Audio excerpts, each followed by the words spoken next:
Welcome everyone to another episode of the Elevate podcast. This is a special episode of the Elevate podcast called the Deluxe Nuts, or the series is called the Deluxe Nuts, where I am joined by Dave Skow, industry trainer, leader, auctioneer, salesperson extraordinaire, and just overall Wagga legend. Welcome again, Dave.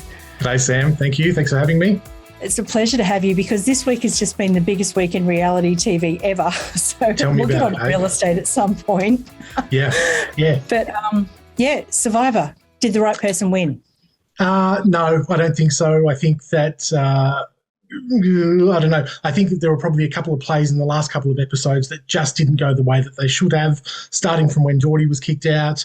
And then KJ really balls that up with her vote that ended up seeing her leave. That was the prime opportunity to get Mark. And then the top four should have gotten rid of Mark, and it should have been probably, if not the three girls at the end, and KJ stuffed that a couple of episodes ago, then it really probably should have been Josh.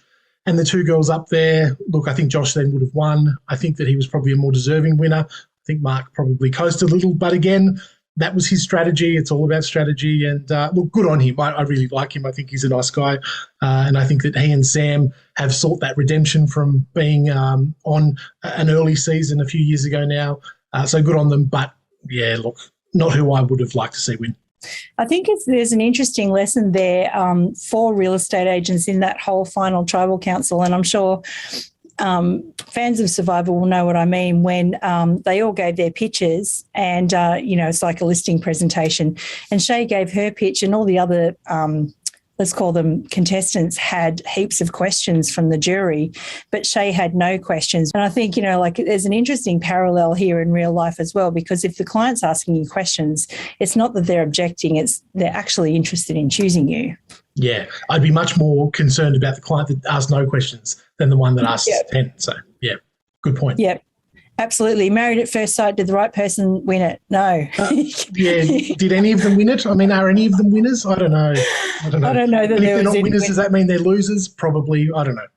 Yeah, no winners on that show. So let's get to our We're Luxe About Nuts Luxe Listings. So this week was actually the premiere in Sydney, the red carpet premiere of I was going to call it the Deluxe Nuts then, but no, it's the real show is called Luxe Listings Sydney Season 2, where all the talk was about, not just Season 2, but Season 2 being renewed again, or the show being renewed again for Season 3.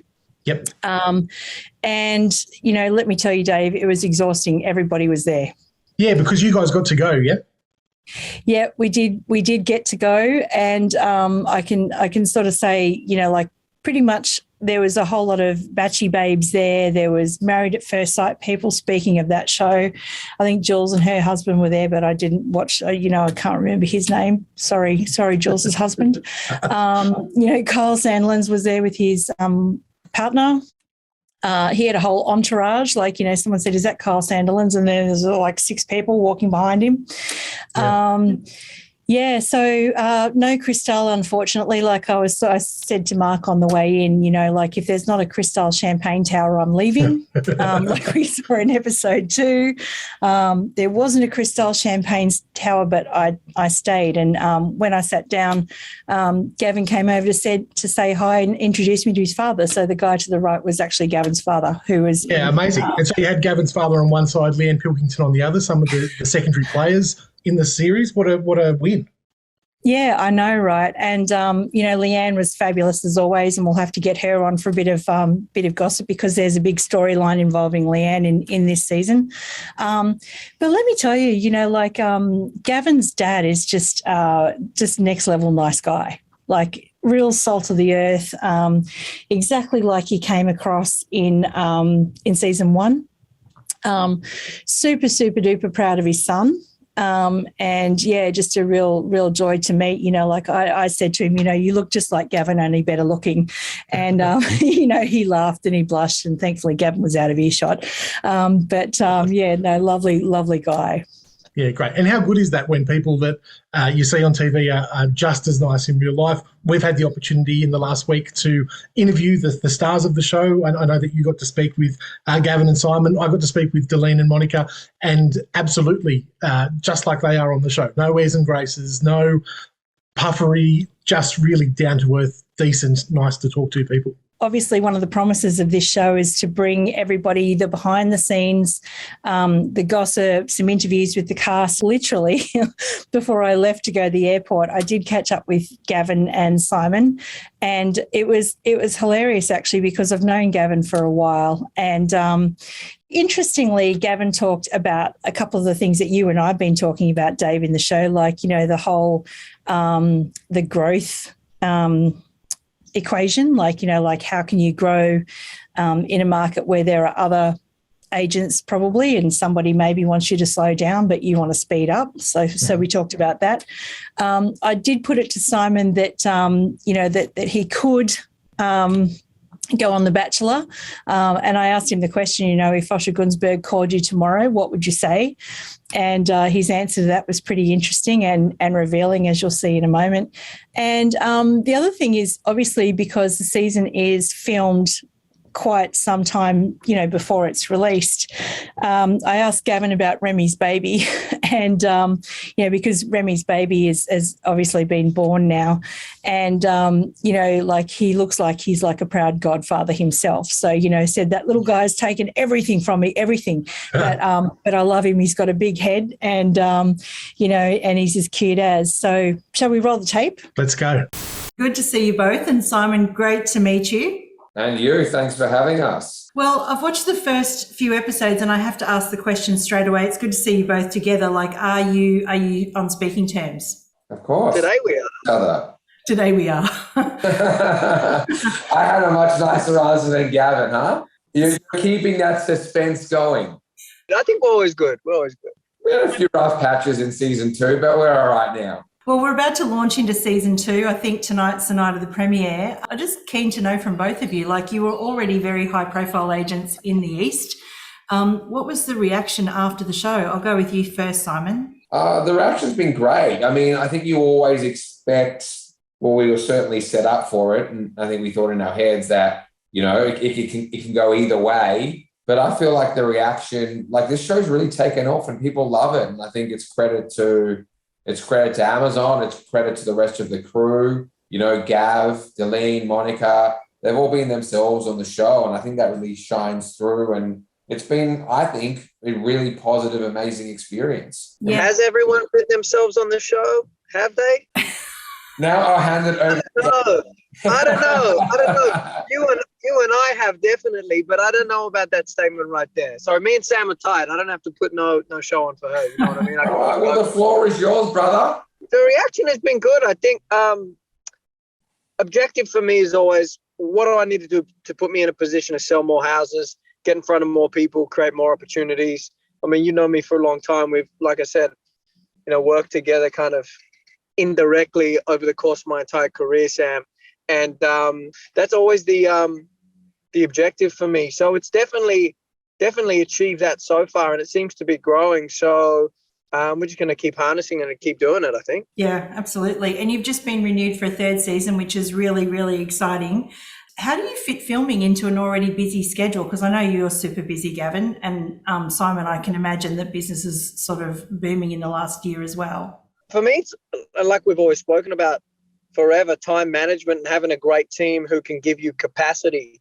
So, you know, this is a well-oiled military-run machine that I'm running. And we definitely have our days, and there are definitely some moments where it feels like it's all going to blow up, you know. But overall, best team, you know, that there is, have amazing people to give me that capacity and manage my calendar and my time.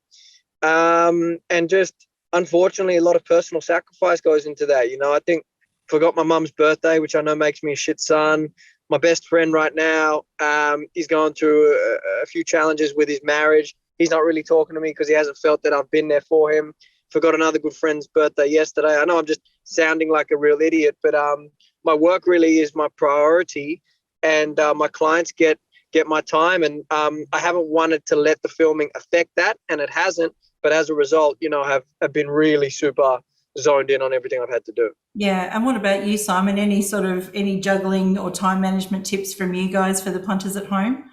Of course. I mean, I completely agree with Gav. We're both very lucky where we have amazing teams, amazing procedures, amazing ways things get done. I'd say two things. I think one, you want, something done, give it to a busy person. It's amazing how much extra you can fit into your day if you run things properly and correctly and you've got great people around you. And two, you got to remember, I know this is called a reality TV show.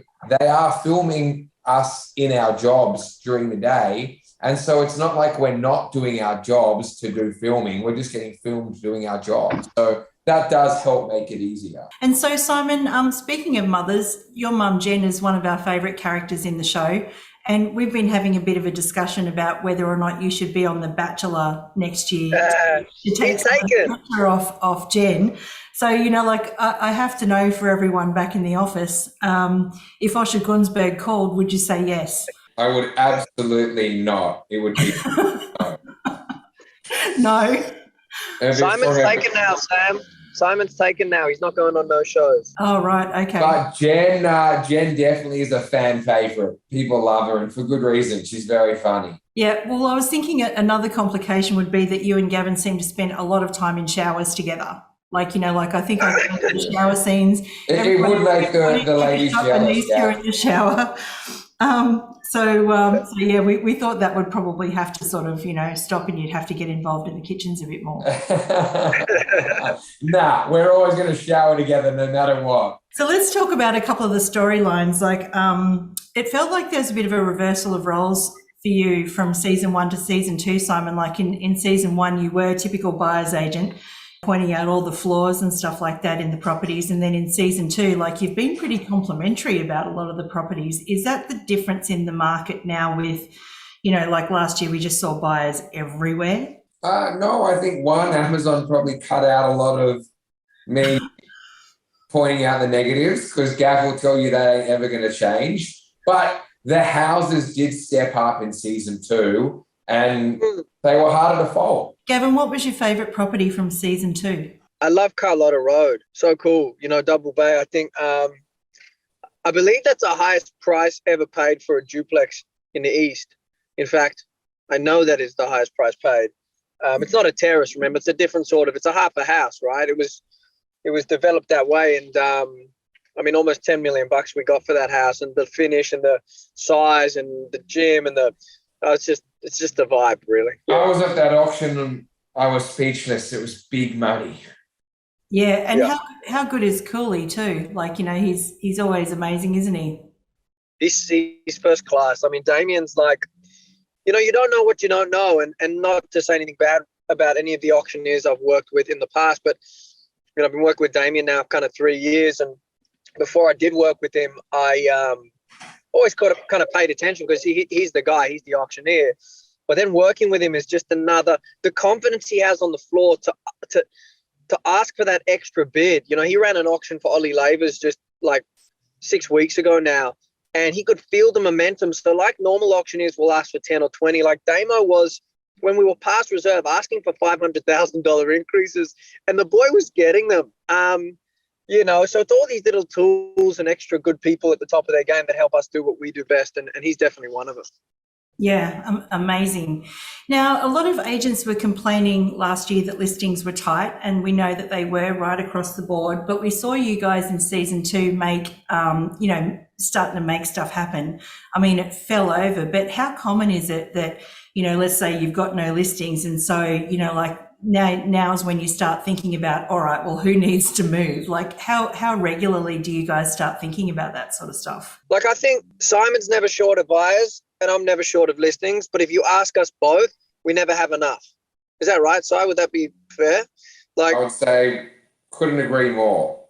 Yeah, so even when I got the most listings I've ever had, it ain't enough. I want more. And and it's true, and I mean that wholeheartedly. And I've got the capacity to be able to take on, a hell of a lot more. Considering filming was even wrapped. If you would have asked me that last year when I hadn't had a break in 2 years since I opened the office, we've been filming 3 seasons, and all that sort of stuff, my answer would have been different. But right now, I'm 10 weeks, not a sip of alcohol, fresh, rested, ready to go, ready to work, super motivated and hungry. I'll be breaking that detox tonight, Sam, hopefully with you. Yeah, you better. I don't know if I totally agree with you, Sam. I mean, I have offices all over and the market has definitely softened in some places, but the East, there's certainly no influx of listings. Certainly not on the market, and so there definitely could be more. It's tight. It's very, very tight. I mean, my office in general is finding it tight. Me personally, like I said, I always find it tight. It's never enough, but he's got to make it happen. Yeah, the market really. If you build a good enough business and your practice is strong enough, and you know how to add value to your vendors, you become recession proof. You become market proof. You really you end up. It becomes irrelevant because what you need to remember is everybody always needs to buy and sell. Always, there's always circumstances. House gets too big, house is too small. Unfortunately, there's, I hate talking about it, but there is. People like to move on to the next chapter of their lives. People like to make a change. And if you are at the top of your game and you provide the value, well, you're going to get a call and you're going to get in front of that opportunity. And so that's why I say build a good enough business. And it's really irrelevant what the market does, so long as you're in a turnover area. I think most people are. We were literally discussing this in the car 2 nights ago. Yeah. We were. People will always need to buy and sell. Anyone who's listening to this who's in real estate, we're in a very lucky game. Yeah, absolutely. And I think in season 2, we see one of your long-term clients that's been back over and over and over again, Simon, which is, the transaction doesn't end when the hammer comes down. It's got. I just bought in 2 more properties since that. I mean, longevity and loyalty with clients is the best thing in this game. Amazing. So things changed for you, Gavin, in this season 2 with Remy having a baby, and I believe she's had the baby now. Have you subscribed? Listen, we shall not speak of this man, this new-born child named Rush. I don't like speaking his name because he's taken everything from me. Oh. No, he's the cutest little nugget he's got this massive head on him, and I get her to send me pictures every day, and at the same time tell her how much I can't stand him because I miss her so much. But it's just been great to meet him, and I'll go see him tonight before the show, and it's just been great to communicate with her. We've already signed a new contract for her to start. She would have been starting July 1 this year, but I will be in Europe. So she'll start August 1. And just going to centralize her role completely, actually, when she starts back up, because I had to sacrifice her for the greater good of the office to let everyone use her for marketing. Now that we're up and running, we've got 32 odd people. We're making the move. She's coming back to just being exclusively my EA. So she'll be my direct line to everyone and everything. And the day couldn't come sooner because her and I we are the dream team. She is my girl. I love her very much, but very happy to see her have the bubba. Yeah, I imagine it would be like trying to replace Donna in Suits. Not possible. Even Simon, him and I have had we talk about stuff all the time. We talk about business a lot, actually. And he'll tell you just from his interaction, when he is looking for someone, he'll always use Remy as an example. Oh, I need my Remy. She is just the best. Just her attitude and her level of taste and her service and her ability to interact with clients and her aura. But the execution of her tasks, like you ask Remy to do something, no matter how small, no matter how big, you never have to ask her twice. She's a beast. So I miss her dearly. Yeah, well, we all can't wait to see her back. And I mean, look, you've got an amazing team too, Simon, in Tammy. I think we were all in awe of Tammy last season. She was, and thank goodness that she was loyal and didn't defect to Deline. She was never going to go to Deline, let's be honest. Never. But we loved watching her, and it's really nice to see her taking a step up this year as well. Yeah, listen, I think it's incredibly important as an owner of a business to watch there's nothing greater than watching your team grow, step up in the world, get better skilled, get more successful, thrive in their careers. And, I'm no different to anyone who sort of loves that. It's the thing I love most about running a business, and watching Tammy's career in the many years she's worked with me grow and grow and grow has been amazing. It's the same as I love watching everyone in my teams. Yeah, amazing. And so, Gavin, are you really thinking about expanding to the North Shore and the Shire? Could we see TRG the Shire? Oh, because I sold in Sylvania Waters. Yeah. Listen, And Cronulla. Yeah. I mean, that's true too. If it's a luxury property, like, we will go anywhere, and that's something to watch over the coming months, because we are going through a rebrand at the moment, which will still definitely 100% be in partnership with the White family. But you know, I'm over the red tape, Sam, and I think, you know, what we're putting together is just the perfect solution to luxury property that the country hasn't seen before. Having said that, as my brother always says, one thing at a time. So we're going to open up Rose Bay in July. Building has been delayed because of floods and COVID. There'll be another excuse next week. I think locusts are going to swarm Australia. Who knows? But we'll move into Rose Bay in July, and we'll retain Wallara. We'll focus on filling them and getting the brand right. And then we'll see where to from there, one step at a time. But I constantly see opportunity when I look around this industry and I look into the luxury markets, and am motivated by it. So really looking forward to what lies ahead there. Well, we would welcome you to the Gold Coast if you wanted to come up to Queensland. I can highly recommend it, except for all that rain that we've had. We've had it worse. No, I've definitely got my eyes on. I like the look of Brisbane. I like the look of maybe the Gold Coast.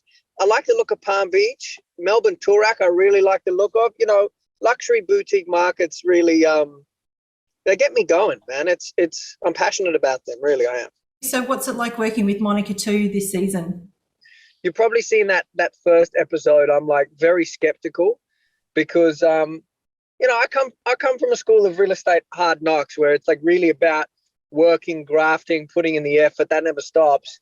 And my perception of Monica, just because she has a different way of doing business, which is different to that, but it still works for her. I was kind of like, why is this person getting this airtime? But seriously working with her, spending time with her in the build up and working in a couple of crossovers that we did work on, I thought she was the best thing that ever happened to the show, actually. And I think she brings a dynamic that the show really needed and makes season 2 and 3 just a hell of a lot better than season 1. So yeah, it's been a pleasure. Yeah, she's super funny, hey. She's hilarious, man. Yeah. And Simon, what about you? How did you find working with Monica? I agree with G. I mean, I've worked with her for many years. And I just think her energy, her humour, her passion for life, she's very kind-hearted. I loved it. I really, really, really loved it. And she has made season 2 very funny. Yeah, I feel like she's Lucy Liu. You know, your hair looks great, yeah. Lucy Liu, yeah. Perfect. Yeah, Perfect. Well, when I come back, I want her handbag collection and her shoe collection. And you've got to get a cheese room. Okay, so one last question. The one thing that I've really loved about Luxe Listings, other than the properties, has been the one-liners you've thrown at each other, like over the period of time. Gavin, what's your favourite one-liner from Simon? I loved the real conversation we were having in Dover Heights, and I was we were walking off into the lift, and he said, "So what's been happening? You good?" I'm like, "Yeah, just trying to take over the world." And his response was, he said, "One baby step at a time," which I loved. I thought that was good, man. He's sharp and quick on his feet, old Shimon. Yeah, absolutely. Simon, I've got to say I love that line, if it's any higher, we're not the buyer. I reckon. I like that. A million. Can't even remember saying that, but it's a goodie. Yeah, I reckon a million young buyers agents picked up their pencils and wrote that one down. Yeah. For sure. I haven't even heard that. That's gold, man. Yeah. Simon, what about some one-liners from Gavin? What's been your favourite? There's nothing better than I work the auction floor like a stripper. True story. And True you know story. what? I've seen him on that auction floor, and it's true. He hustles. I reckon he works harder, actually. I think so much harder. Yeah, absolutely. I'm shaking my little hiney for dollar bills on that floor. So $500. Honestly, I'll go for $500 on a $10 million, $15 million property just to make sure that we are exhausted. So Simon has told me to get lost many times before. Well, guys, it's been fantastic catching up with you. Congratulations on all the success that you've had with Luxe Listings 1, 2, and I'm sure with 3. Thanks for spending time with us. see you tonight at the cocktail party. Can't wait. Yeah, so I hope you enjoyed that interview. It's really good to know that Simon and Gavin are still talking. Because where we left off in season 3, there was a lot of F-bombs being dropped, if you recall, because the deal to do with the clifftop houses had just fallen over. Actually, George Toomer, the guy from the clifftop house in episode 2, he was there as well. So, right. Anyone was there. And just one other, they did play episode 1 in its entirety for 50 minutes. Thank goodness they were sort of pouring drinks. But Fred Sebesta was there, and you know how we sort of said, would he wear that Versace tracksuit in Wagga? Yeah. Well, he was in an even bigger outfit this time. Yeah, I think he doubled down. I've seen the photos and it was next level. What he was wearing on the episode that we saw was pretty subdued compared to what he pulled out for the red carpet. Yeah, it was like this really long cape that, even I was envious of. I wish I'd had some of that action myself.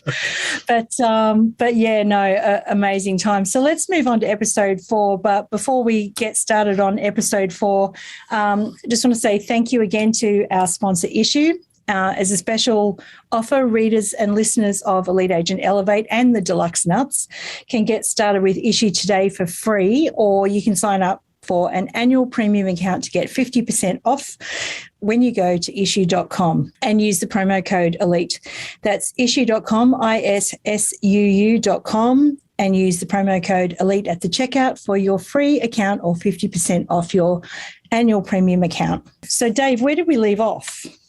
So I think at the end of episode 3, it was all of the F's and P's and Q's that Simon was yelling in his office, realising that the Deline deal had fallen over. Gav wasn't going to give him the second crack at the Toomer property on the clifftop. We had that as a bit of a cliffhanger. Gav was starting to freak out about Remy going because of the impending pregnancy or the impending birth. I think that we get a little bit of a resolution on a couple of those points in this episode.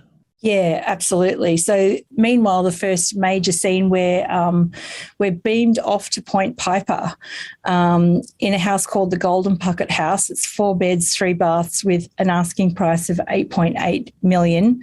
Delene's on the phone again, getting an update on the Lang & Simmons deal. All the real estate quotes, survival of the fittest, and reiterates her number 1 status. And I don't know, there's this track playing.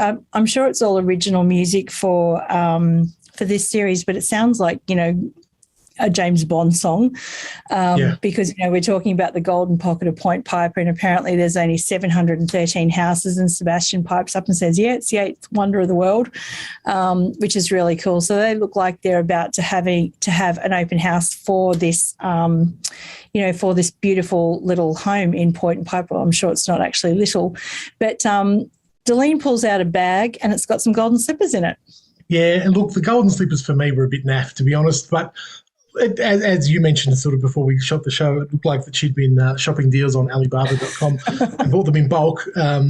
It was even Sebastian at the front door sort of welcoming people seemed a little bit awkward with showing them to people or asking people to put them on and taking their shoes off. Look, I think that it was probably for TV, and it was that tongue-in-cheek golden slippers for the Golden Pocket House. Would it happen in Wagga? Probably not. Yeah, well, that was the next thing I was going to ask you is, have you seen them at open homes in Wagga? And I guess we have our answer to that, don't we? Yeah, correct. Next up is a bit of a real estate lesson. So Deline actually talks about home staging, which is a really important part of the sales process, making sure that the home appeals to a wider market. I mean, there's some beautiful artwork and things like that on the walls, but, Deline says that staging this home has probably added 20 or 30K to it. Is that fairly normal, Dave? I think so, yeah, and it's probably a nice little lesson, not just from an agent point of view, but from a educating the public point of view, in that staging really can make a big difference in terms of end result, both in terms of time on market and also dollars achieved. Looking at the house past the staging, it didn't look like it was an amazing, newly renovated kind of spectacular home. It was a nice home, and it was obviously worth a lot of money in a beautiful location. But the staging, I think, really made it pop. And that was the point that Deline made talking to Sebastian and Jacob there at the open house that in her estimates 20 to 30 grand. I think that could even be a little conservative when you're talking about an $8 million plus sale price. I think that we've had results in Wagga at a sort of $400,000, $500,000 mark where we think we've probably added 20 or 30 grand by having good staging in place, which may have cost the vendor $2,500, $3,500. Yeah, so it's really just an education process. I mean, we've seen it. We've seen that whole thing like a heap of times on shows like $1 Million Listing. I mean, Ryan Serhant was always the king of home staging. You'd see him walk into this apartment, which, like, literally, he'd be going, "Hurts my eyes, hurts my eyes." And gutting the whole thing, like, and it's not what they've spent on home staging on this apartment is pretty conservative, given that, some of those apartments in New York or the big townhouses, the big penthouses, they spend like hundreds of thousands of dollars on staging them. Yeah. Yeah.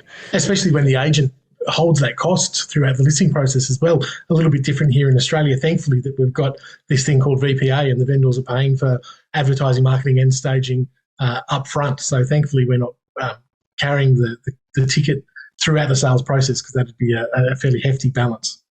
Yeah, absolutely. And there was another TV agent that did that really well, and I think that was Seema from the most recent Sex and the City. And just like that, she walked in to sell Carrie's apartment and said, "Very nice, very nice, very nice, very nice. It'll all have to go." Yeah. And I need beige, beige, beige, beige, beige. Yeah. So, yeah, interesting. So in walks Simon looking a bit worse for wear. And he's still smarting about the Clifftop deal falling over, but maybe not so much about that. But obviously he and Gavin have been friends for a long time, and he says that he feels a bit like shit for letting Gavin down. And Deline has a solution. Meditation. How about that? And just first of all, before that, Simon was a little bit out of order, I think, in this episode, because he really went let fly quite vocally. There were buyers all through this Point Piper house looking. Deline quickly realises that he's starting to let the Fs fly in front of people and sort of drags him off to the formal dining room where there's no one there. He probably just doesn't have a lot of awareness about him, I think. Simon's probably a little bit straight down the line, thinking about nothing else but himself and how this has affected him. But yes, Deline then invites Simon to take up a bit of meditation. When I got to speak to Deline last week, one-on-one, she was very vocal about meditation being the cornerstone of her daily and morning ritual that really sets the scene for her day and really gives her the ability to operate on all fours and at the energy levels that she needs to be at to be able to run this successful business, run her own sales team, be at the helm of Lang & Simmons Double Bay as a director, obviously being a single mum with two young kids, trying to be the perfect daughter and sister and attend these social activities, and having Luxe Listings being shot in the meantime. So she ritually is up at 5:55 in the morning every morning and hits 20 minutes of meditation straight up. And she says that 20 minutes of deep meditation is the equivalent of 3 or 4 hours good deep sleep. And she says if she gets towards the end of the day and she's starting to lag a bit, she'll pull out another 20 minutes and she's right then to get through the rest of the day. So big advocate for meditation. Yeah, there's a lot of people that actually swear by that. So, it'd be interesting to see if it works for some other people on this show. Yeah.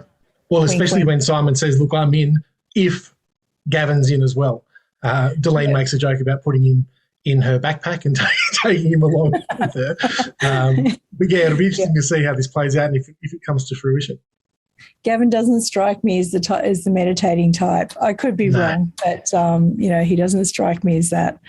So what's fun about Deline and Simon in this is the usual buyer's agent, listing agent banter over whether the house is worth what it is. And they look out the window and there's shades of the old Simon where, they see this turquoise tiled roof and Simon says, I think Monica says the view looks like one of Monica's handbags.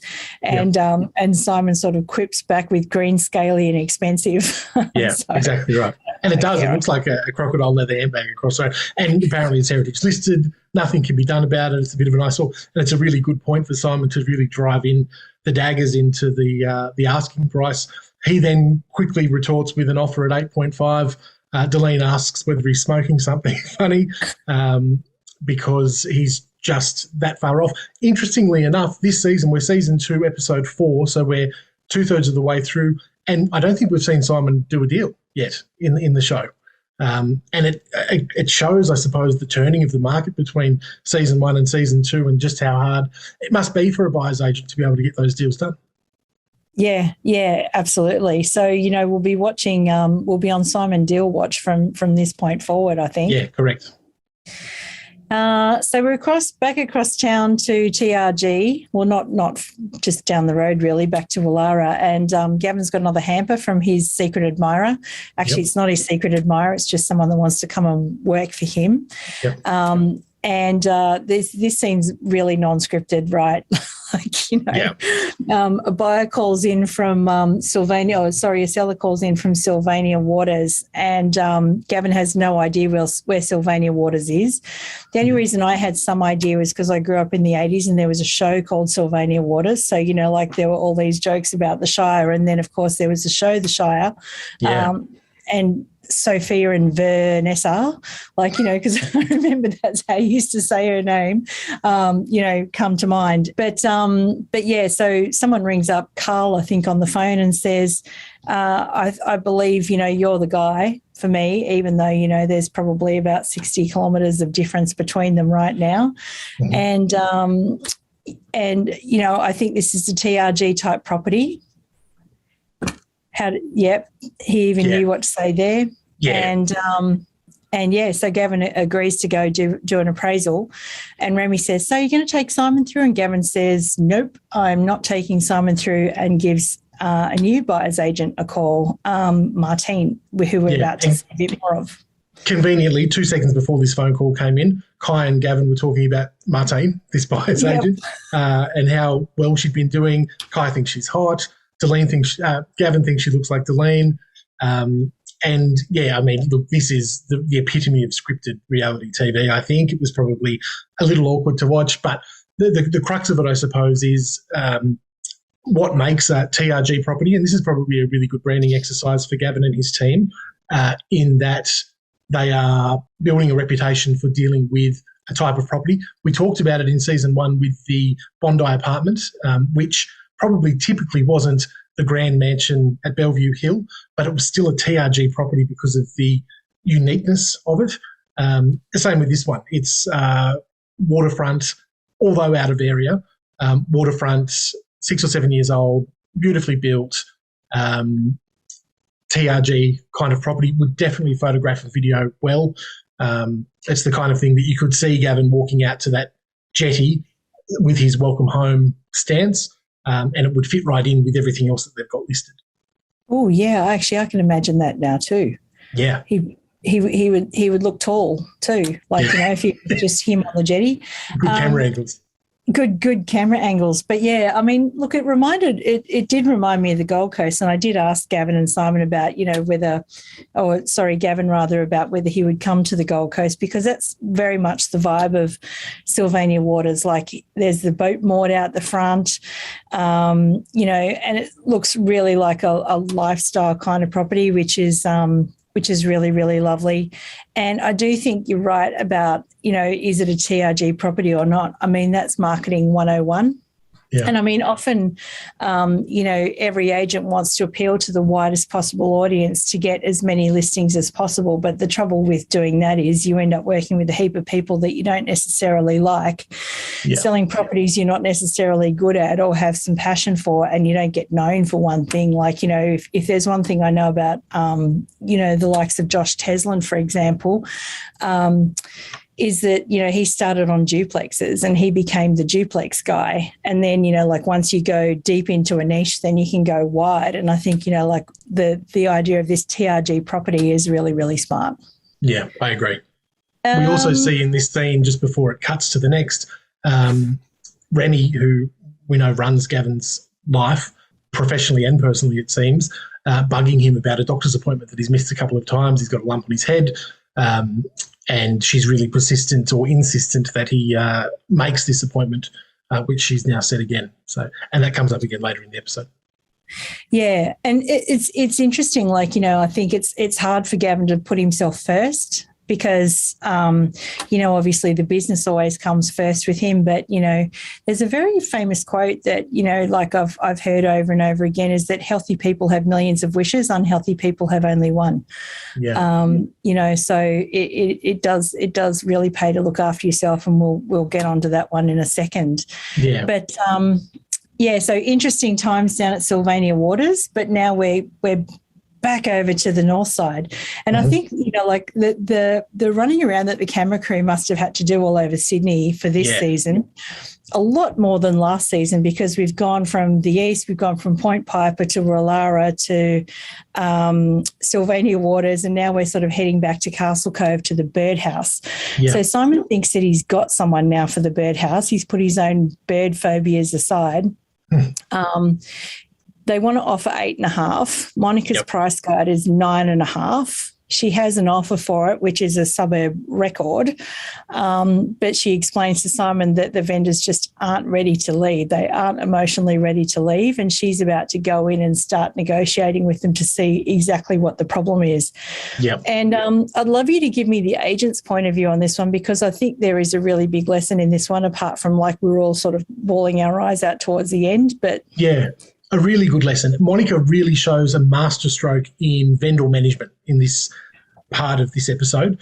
We see her pulling up in the Beamer out the front of the birdhouse. She makes her way in, meets with the vendors who are probably in their later middle age, I suppose, maybe in their 60s at a guess.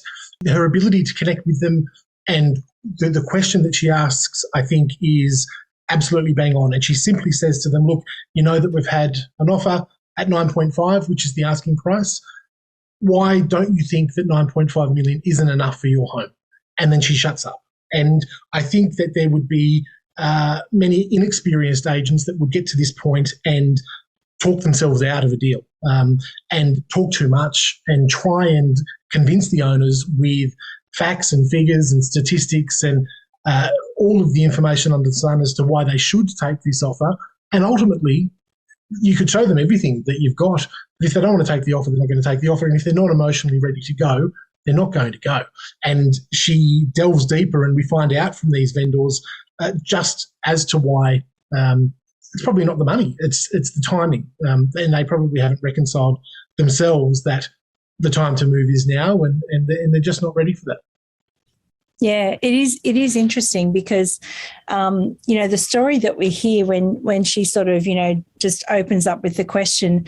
And I thought, just to touch on something that you touched on there, what she does beautifully is throughout the first three episodes, we've seen Monica, the comedian, she's been funny at every turn, and she's been giving the jibes to Simon. And, but, we really see her sort of match her tone and everything to the vendors that she's dealing with. And I think, again, it's sort of like Simon last season, like she is the woman that can literally do it all. Like, whether it's comedy or being upbeat or being the glamorous, the glamorous agent, and then she can come down and have such empathy that, really, really beautiful lesson there. But and you're right. I think after watching those first three episodes, the common person would probably be right to think, how does this woman do any business? Like, she's just all furs and heels and crystal and parties and darlings and laughs, and she's great. But how does she connect on that deeper level? And this really puts it all together. Yeah. It's a really touching scene. And like I said, it was a bit of a tearjerker too for me because, the husband, what unfolds there. And it's funny how when you ask someone the right question, what sort of an answer you're going to get out of them. So it's a real tearjerker with Marianne being unable to walk after a botched surgery. And so the husband, starts talking about how he put everything into the house so that she wouldn't have to leave the house, and how it was an incredible place of healing for her, because I'm assuming eventually she did heal. And they say that they want to find someone who will love it as much as they do. And so then Monica starts crying too, so everyone's getting emotional, and she emotionally says, now I'm going to get you the best price ever, and if that's over 9.5, so be it. So I think this is a really interesting moment as well. And again, from an agent's point of view, how do you, obviously we're all human beings and it's really hard to not get emotional when other people are getting emotional. And then sometimes, I have no doubt that Monica can probably go out and find another buyer. She's probably got someone in her database that might offer more. Mm-hmm. But, most of us live in the real world most of the time. Sounds like something out of Pretty Woman, isn't it? Most of us live in the real world most of the time. Would you ever overpromise like that? I think it's dangerous. I think Monica would probably have known that she's got a genuine ability to deliver on that promise before she makes it. I think that she's well experienced enough to know not to overpromise for the risk of under-delivering. So I think that making promises like that is fine if you're very confident in your ability to back it up. The other good agent lesson here is that this conversation isn't something that you could have done over the phone and gotten the same result. And credit to Monica, because she's dealing with properties out of Dural and up on the northern beaches and down in the Shire and everywhere in between. To be able to time manage for vendor management is really important. And no doubt she's got a host of assistants within her business that help her do the non-dollar productive stuff. But meeting with the vendor, sitting down in their home and having this conversation belly to belly is absolutely imperative. Yeah, and it's likely, as like a lot of areas are saying now, that the market has softened slightly and probably will do so as we lead into the federal election and things like that.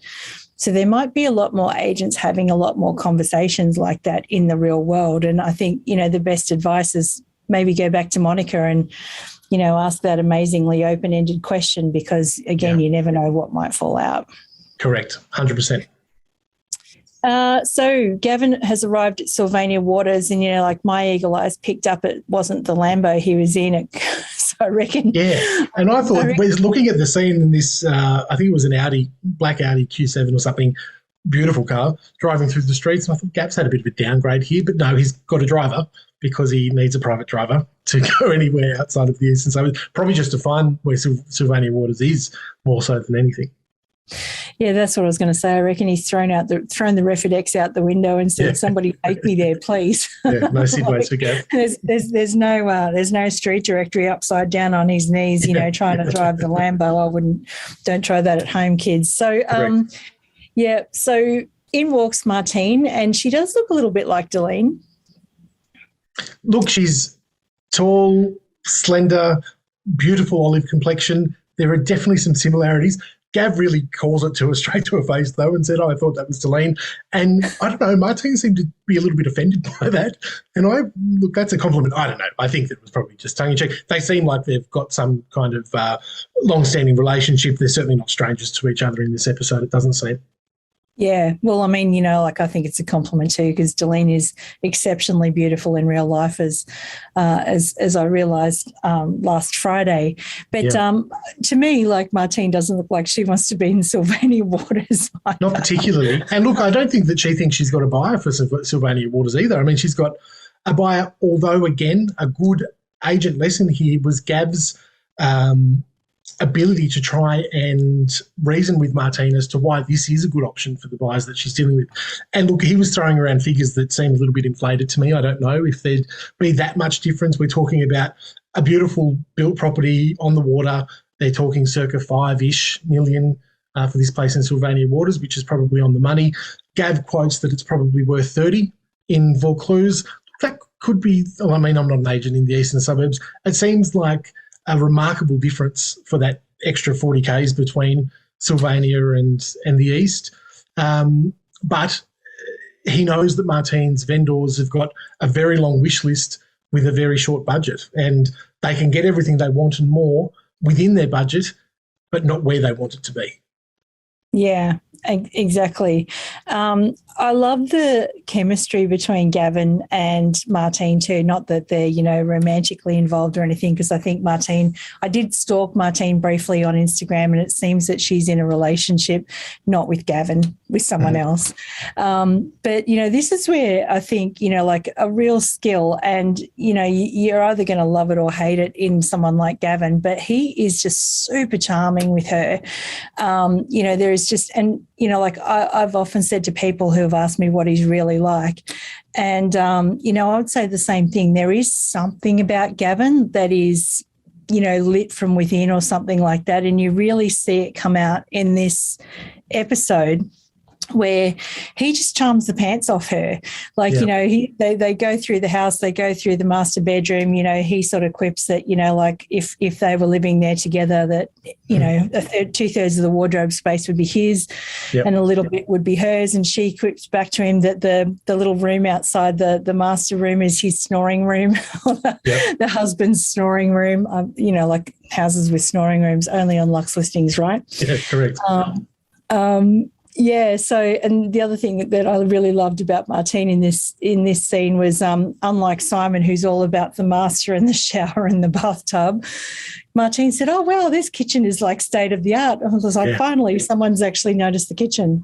Yeah, correct. State of the art, but without an exhaust fan. I mean, she was quick to point that out too. Probably not something that a lot of people would pick up on a first inspection when you're not really looking at those fine details. Yeah, so look, credit to her. She also played it a little bit differently from how Simon probably would, because she didn't just crucify the house all the way through. She was quite complimentary. She did pick up a few points that she didn't think worked, or that could have been better, but she wasn't as vicious as what we usually see Simon. Yeah, and basically it sort of ends with "Take me back to the east, please." Yes, correct. something Nikki and I said a lot in our recapping of last season. It's back to the east. Another masterstroke by Gavin here is in his efforts to convince Martine to just get his buyers in the door to have a look. He offers to send the private car to pick them up next Friday and bring them out to have a look. I think overcoming objections is something that Gav's really good at as well. Yeah, he did seem to sort of have a bit of a comeback for pretty much everything, didn't he? Absolutely, yep. Yeah. So then Martine exits stage right, realising that they're actually not in Miami, and Sylvania Waters is never going to be Miami. But again, there was a great original song, that actually in the background, like, "I wish this was Miami. Why can't this be Miami?" And I'm thinking, yeah, okay, someone's got a sense of humour over in the production department. Yeah. But, then Gavin gets the phone call from the doctor's office saying, "Come and see a stat." And, that worried me enough to actually send Gavin a text. So, I don't want to give any more spoilers or anything like that, but we'll see this one play out. So now we're back at Lang and Simmons. Jacob's on the phone, or Jalene's on the phone to Jacob, and they've sold the Golden Pocket House. Yeah, 9.225 million. So above asking price, well and truly above Simon's offer at 8.5, which is probably to Delene's utter delight. It's always nice to be able to ring a buyer's agent, or even a buyer who's really lowballed you and has assured you that you're never going to get the asking price that you're working towards. It's always a vindicating phone call to make, to just let those people know politely that a sale has been achieved. By the way, remember that house. Yeah, that's right. Yeah, that house that you were only offering me 8 for. Well, but it's interesting that they're there, and the mood's upbeat, and they're talking about what a good run they've had, and clearly they don't miss poor old Daniela. No. More real estate quotes, celebrating the highs and learning from the lows. I mean, look, what's your favourite real estate quote? We haven't even gone there yet in any of these recaps yet, but you must have one. I think that we could probably write a book on the quotes that come out. I like, as I couldn't get away with saying them, and so from an outsider's point of view, I like some of the quotes that Gav throws out. They fit him. They fit his persona and the way I would look like an absolute fool trying to get away with pitching some of the lines that he throws out. But it was from season 1, when you look good, you feel good, and when you feel good, you do good. I like that. I think that that's it's a bit wanky, but I think that there's a lesson there for everyone in that. And we see it with Gab now with this medical concern, that self-care is a really important part of being able to operate at a high level. And it's also something that as agents we can tend to neglect, because as Gav would have done, and when Remy says this is the 4th time now that I've had to make this appointment for you, stuff comes up. And the first things that are the negotiables or the things that can be pushed to the side are the stuff that only affects us and doesn't impact anyone else. So, I like that one. What's your favourite, actually? What's your favourite quote? Oh gosh, there are so many. I've been writing real estate quotes for ages. Yeah. Don't build a billboard in the forest. Every winner was once a beginner. Do you want me to keep going? Yes, I like them both.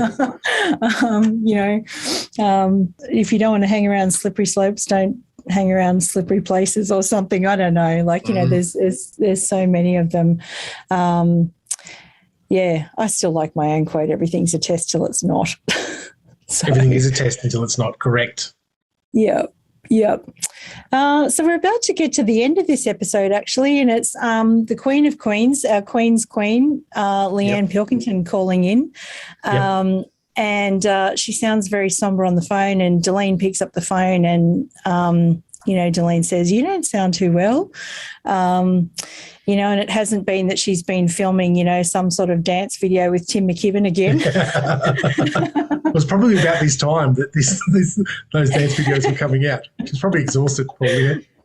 It probably was, and what a classic it was. I don't know what Tim is doing without Leanne right now at the REI New South Wales, because we interviewed Peter Matthews a couple of weeks ago and he said he definitely wasn't singing, he definitely wasn't dancing, he definitely wasn't donning anything sparkly, and no, basically. So Tim, shout out, I hope you're all right. Put your sparkly shoes out for Tim McKibben if you're listening.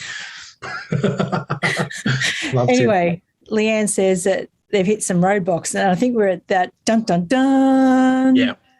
So it was a double cliffhanger this episode, because we have just had the cliffhanger from Gav's doctor's receptionist calling saying the doctor needs to see you, and now we've got the cliffhanger about the Lang & Simmons deal having some roadblocks. I've never heard Leanne Pilkington sound so somber and so rattled. I mean, obviously it's probably fairly scripted. It may have been just for the episode, but she was very curt and very, look, I don't know what's going to happen. It may all be over. I've got a lot of work to do if this is going to be a deal, blah, blah, blah. So, yeah, it was interesting to hear her in that tone. It's not what we're used to from the Queen. I was sitting next to the Queen, Leanne, and she did, we'll get Leanne on the show to talk about her experiences, obviously. But I think, let's just put it this way. If you go back and think about when this season was filmed and then go to eliteagent.com and do the Googling on the buyout of Lang & Simmons, you'll probably notice that the dates don't quite line up, but we'll leave you to draw your own conclusions on what's actually going there, because we don't want to ruin the magic of TV, do we, Dave? Not at all. Far be it from us. Not for everyone. Anyway, that's it. That's the end. That's the end of episode 4. Dave, you and I will be back next week with episode 5, where we're going to bring you some more exclusives from the floor. Any little hints about the things that you talked with Delene? Look, we did delve into the Lang & Simmons corporate takeover a touch, and she was good enough to give us a little bit of an inside scoop on that. I also asked her, as the Survivor superfan that I am, whether she would give Survivor a nudge. I put to her that it may be time for Queen Delene to take that crown from the Duchess of Double Bay. Look, she gave an interesting response. Let's see what she says next week. Well, see, it all works differently in our heads compared to theirs, as I've learned. That's right. Simon for Bachelor, Delene for the Survivor. They're not really into it. I don't know what's going on. I know. We should be managing their careers, shouldn't we? Correct. Maybe that's our next career. Talent agent. Maybe. Well, I'm ready to take the call if anyone's listening, and always happy to give free advice. Anyway, Dave, it's been amazing catching up with you again. Once again, thank you to our partner Issue. We will see you guys for another episode of the Deluxe Nuts, where we will recap episode 5 next week. Thank you, Dave Skow. Thanks, Sam.